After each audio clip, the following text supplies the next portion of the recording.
Bonjour et bienvenue, vous êtes en direct sur KWZ TV Lozère, votre chaîne lozérienne. C'est avec un immense plaisir, après les tribulations d'Alexandre et Muriel tout à l'heure à l'apothèque de Mende et depuis en direct à la cathédrale mandoise. C'est un énorme plaisir aujourd'hui. Écoutez, après les efforts, le réconfort, une petite mousse, ça vous dirait. En plus, regardez ici, on est en direct depuis la 48 sur le Causse au-dessus de Mende. Et c'est une Lozère gourmande qui a attribué en 2016-17 le trophée des bières à la brasserie de la Lozère, la 48. Alors attendez que la mise au point se fasse. Voilà, bonjour à tout le monde et bienvenue. Sébastien, toi, quand t'es toujours dans les bons plans, faites mousser la Lozère. Quoi de mieux que d'être ici. Et puis regardez ici, je vais te passer le micro, bonjour. Voilà, vous n'avez pas les effluves, mais regardez, je vais vous montrer. C'est dans un cadre et dans un environnement vraiment particulier ici. Et vous avez ces vapeurs. Regardez pourquoi ces vapeurs. On va vous expliquer tout ça dans un instant. Vous avez l'image. Nous, ici, on a la senteur.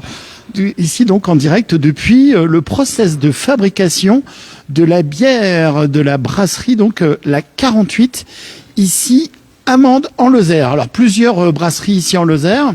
Bonjour monsieur, il me semble qu'on se connaît un peu. Sébastien, je te passe le micro. Je vous laisse parler. Pendant ce temps-là, je fais des images d'illustration.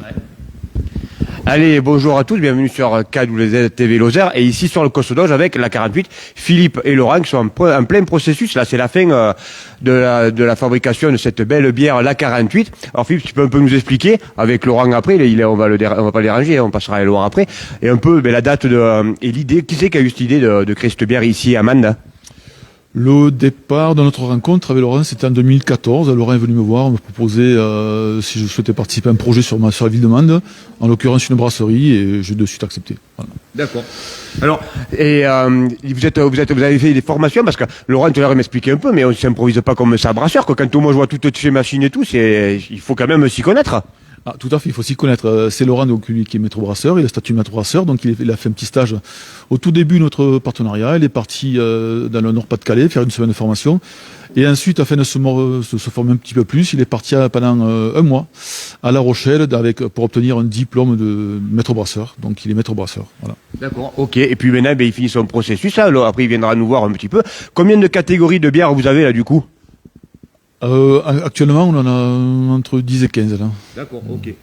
On a un petit peu tous les parfums, les bières classiques, blonde, blanche, brune ou ambrée, les bières de saison et puis d'autres un petit peu éphémères comme l'abbaye, la tripe, la bière à cœur de cèpe, de la bière au marron, de la bière au miel, voilà. Ça c'est un peu particulier du coup. Alors, c'est en bouteille, mais je vois aussi qu'il y a des fûts.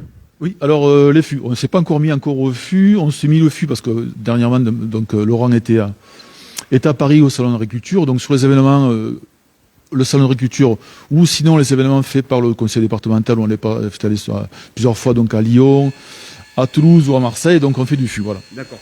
Et la distribution, donc tu as vos bières, concrètement on peut les retrouver où? Alors, dans les supermarchés, dans les hypermarchés de Lozère, et la plupart aussi dans les cafés, restaurants et hôtels du département. D'accord, quand vous jouez le jeu de distribuer de la bière, la 48. Ah oui, un grand merci aux grandes surfaces, un grand merci à nos distributeurs et à nos clients qui ne nous ont pas lâchés depuis le début. D'accord. On peut la retrouver aussi ailleurs en France du coup?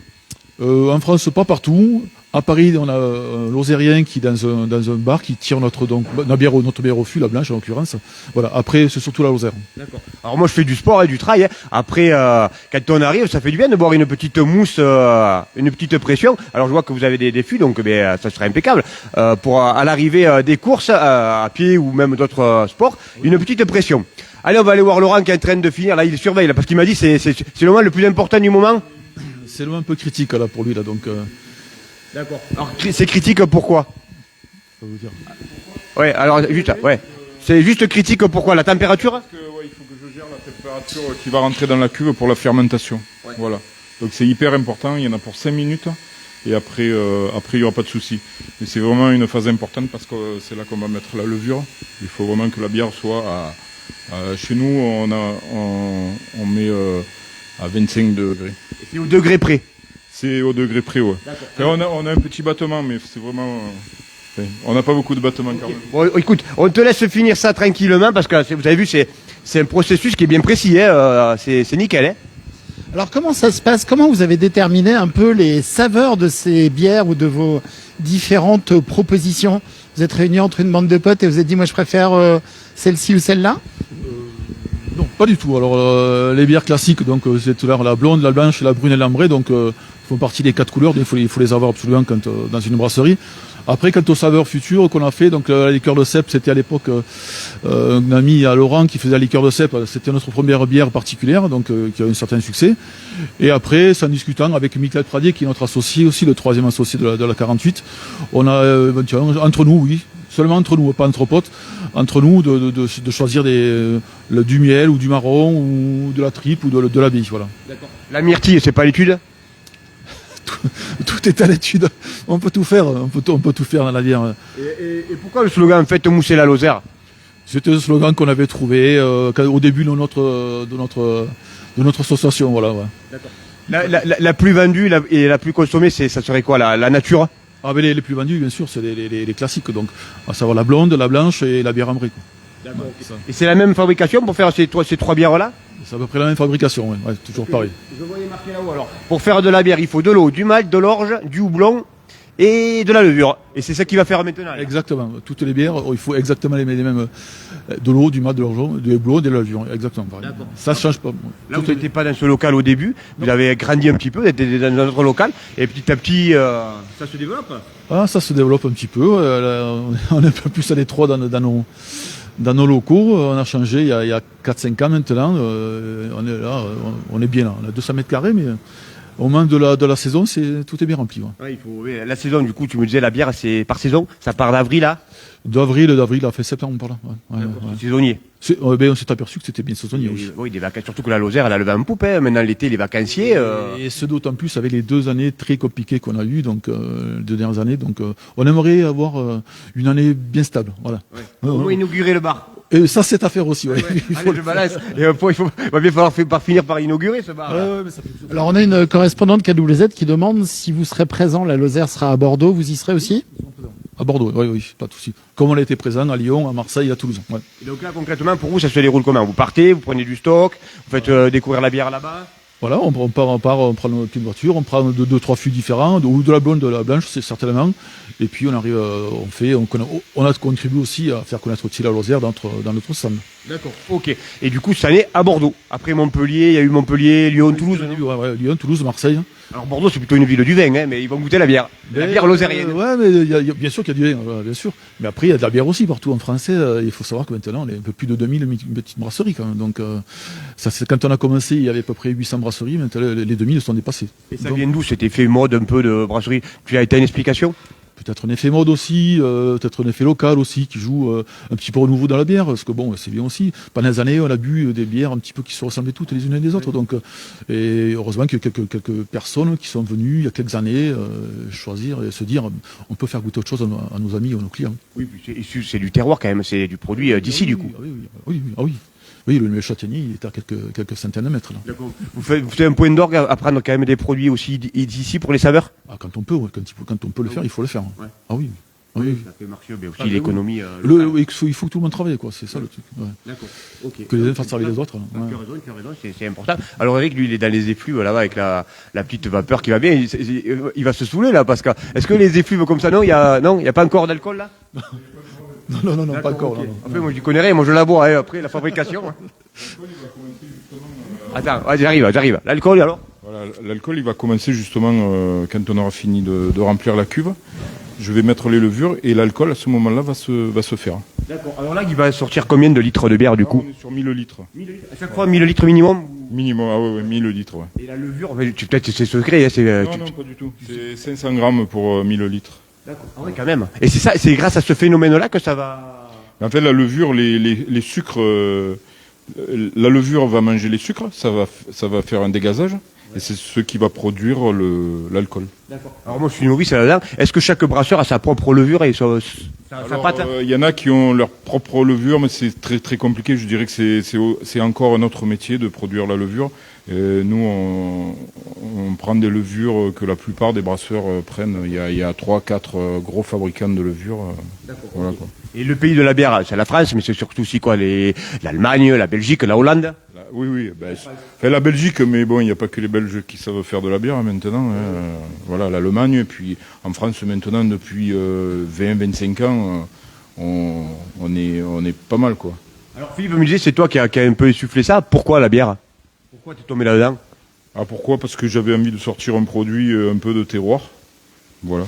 Il a fallu faire des formations, il a fallu un peu... C'est compliqué, quoi, hein. On n'attaque pas ça comme ça. Disons qu'on n'est pas obligé de suivre des formations, mais comme je voulais bien faire le truc, voilà. D'accord, je te laisse un peu finir là, parce que là, je vois que c'est... je vois que... Il y a des tuyaux, il y a même des petits écrans de contrôle, on a toutes les températures, c'est précis, hein. Oui, c'est précis. Ouais. On travaille par palier de cuisson, donc il faut bien tout maîtriser et il faut bien faire attention, quoi. Donc, tout est programmé, quand même. Et c'est quoi qui ferait si c'était pas bien... C'est la bière qui sortirait pas assez alcoolisée ou trop? Non, on n'est pas là, on n'est pas dans l'alcool là, pour l'instant. On est dans le mou juste. Là, pour l'instant, il y a juste du blanc qui vient dessus, mais voilà, rien d'autre. En fait, c'est pas si simple que ça de faire de la bière. C'est un vrai métier. La bière avant de la boire. On pense qu'il faut ouvrir un robinet, non, c'est pas du tout ça. Non, on voit des trucs comme ça, tu fais chauffer, en avant, roule. Pas du tout, c'est un savoir, un vrai savoir. Donc c'est un métier, un vrai métier. C'est ce que je suis en train de... Oui, on peut dire il y a des maîtres brasseurs qui existent. Ah oui, bien sûr, oui. La plupart des brasseurs qui ont créé leur brasserie en France sont passés par La Rochelle comme Laurent et sont devenus brasseurs. Bien sûr, tout l'intérêt de maîtriser et l'hygiène et le produit, bien sûr. Okay. Allez, on va aller voir un petit peu ces fûts.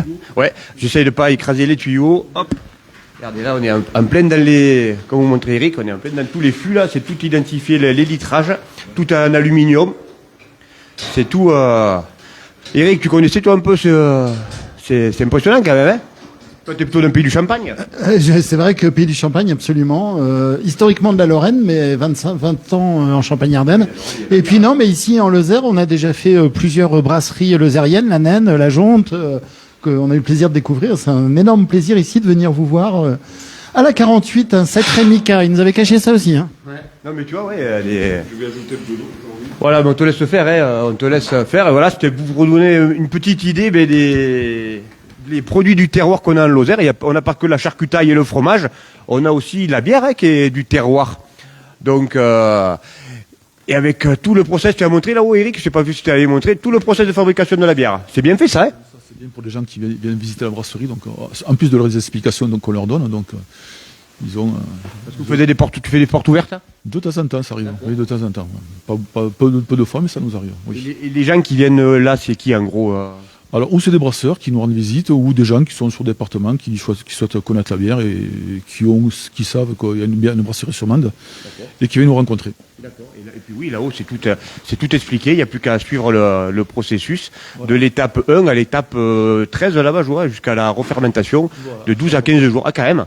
Il manque l'étape 14, hein, quand même. L'étape 14, c'est quand on la tire et qu'on la boit. C'est la seule étape que je connais, moi. C'est la seule que je connais. Les 13 d'avant, je sais pas, hein. La dégustation. Ouais, voilà. D'accord. Les 13 autres étapes, je ne savais pas. Je vois le sucrage, la fermentation. Ouais, la dégustation. Ouais. D'accord. Et là, alors, concrètement, le litrage que vous faites, ça y est, tu souffles, tu respires un peu. Ouais, ça y est, c'est bon. Et à chaque fois, Voilà. Alors, un brassin, pour moi, un brassin pas parfait, parce qu'on n'est pas parfait, mais un beau brassin, c'est qu'il commence direct à fermenter. Voilà. Je viens à peine de mettre l'eau, je viens à peine de fermer la cuve, je viens à peine de mettre mes levures, et là, on voit que le petit bloc orange là monte. Donc ça veut dire que la fermentation commence là. Et là, c'est soulagement, ça y est, c'est gagné. Ah, c'est jamais gagné, mais là... Une belle étape de franchie. Voilà, il y a une belle étape de franchie là. D'accord. C'est ce que montrait Eric là. Voilà, exactement, le petit... S'il appuie sur le petit truc orange là, il devrait redescendre et remonter. D'accord, ok. Ceux qui se cassent. Il est en train de le... Voilà. Donc il va remonter... petit à petit, là on commence doucement. La plus grosse partie de la fermentation va se faire demain. Et là, demain, c'est blop. C'est accéléré. Voilà. Voilà, de 5 à 15 jours. Voilà. Selon les levures, il n'y a pas les mêmes temps de fermentation. Eh bien, écoute. Voilà. Écoutez, messieurs, impeccable, merci. Moi, je me coucherai moins que ce soir et j'ai appris plein de choses. C'est qu'avant de la boire, eh bien, il y a une sacrée étape, hein. C'est plus facile de la boire. Moi, je reste à ma place. Je préfère la boire. Oui. Voilà. Et c'est vrai que beaucoup de personnes croient que la bière, c'est entre guillemets facile à faire. Ouais. Mais c'est très technique. Voilà, il y a de la physique, il y a de la chimie. Il y a comme un cuistot, on élabore nos recettes. Voilà, donc c'est très très enrichissant. Mais il faut savoir que c'est pas si évident que ça à faire. Une question peut-être un peu con, mais la météo, ça y joue pas quand c'est humide ou sec ou ça y joue ça? Tout joue, tout joue. La lune, la météo, tout joue. Tout joue. Les températures. Voilà. Okay. Là aujourd'hui, il faisait pas. J'ai brassé vendredi dernier, il faisait presque moins de 3 degrés et on perd beaucoup plus de bière parce qu'il y a beaucoup plus d'évaporation. Ouais. Et aujourd'hui, je vois qu'il a fait quand même une journée assez sympa. Et donc, j'arrive là, je vais arriver à un brassin de 1000 litres largement, voire un peu plus. Alors que vendredi, je pense que j'étais à 950 litres. Ah oui, il y a quand même du litrage à moins. Ouais. Et puis ça se voit de toute façon. L'évaporation, là, d'habitude, quand il fait froid, on se voit pratiquement plus. Donc il n'y a pas encore les vapeurs d'alcool, sinon tu repars, t'es cuit et t'as pas bu. Hein. Non, mais là c'est zéro alcool. Voilà. Là, il commence à se faire. D'accord, ok. Ça marche. Eh bien, écoute, Eric, tu as quelque chose à rajouter ou Philippe ou Laurent, vous avez quelque chose à rajouter ce moment? Merci à vous de votre visite, de votre passage. Des sociétés lozériennes qui se développent, moi ça me plaît. Hein. Et surtout que c'est avec le sport, ça va pas mal de boire une bière à la fin de son sport. Allez, après avoir bien forcé l'effort, après l'effort, le réconfort. Merci les gars. Allez, merci à vous. Eric, si tu as quelque chose à rajouter, ou sinon si on dit bye bye, et merci de nous avoir suivi ce petit reportage sur l'A48 ici à Mende, de la bonne bière à Lozère. Écoute, on va aller se faire des tonsures pour faire comme les moines et puis on va aller goûter ça, hein? Ouais. Allez, moi après je vais aller courir là, tu vois, je suis pas loin là, je vais aller courir avec mes élèves du col pour la section de trail. Mais bon, ils ont pas encore l'âge de consommer la bière, hein. Ou peut-être bientôt, mais pas encore. Allez, bye bye, à bientôt.